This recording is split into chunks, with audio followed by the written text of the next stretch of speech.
The economic database provides thousands and thousands of years collectively of data from all over the world, dating back to as much as the 16th century. And this is an exclusive feature for the Diamond level of service, which is the highest level of premium membership on Slope. And there's a couple of ways to get to it.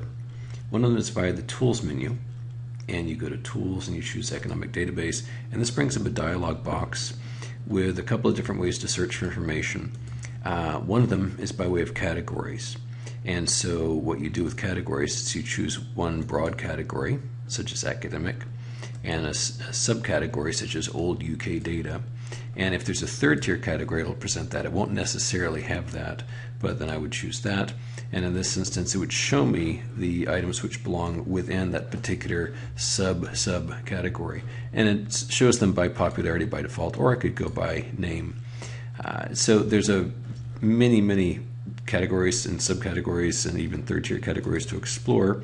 If you know more directly what you're after, for example, I could type the word unemployment and click go, and it would draw from all of those hundreds of places and show once again the in order of popularity the various items. In this case, it has found hundreds upon hundreds of items, and so at the very top would be the unemployment rate, for example, for the entire United States, and way at the bottom would be things of much less interest, like specific counties in specific states. There's a more direct and easy way, however, to look at economic data, and that's via the data panel.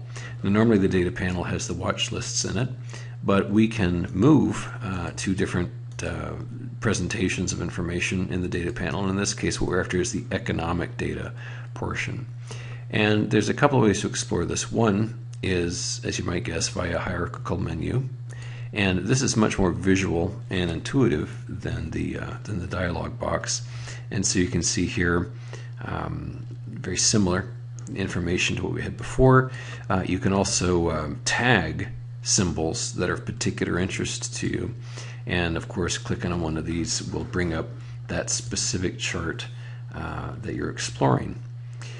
In addition, you can click on the economic data title at the top and have a couple of choices. First, you can collapse all the information. So if you've opened categories and subcategories and you've got a big fat mess on your hands, you can basically reset that to the default, everything being collapsed.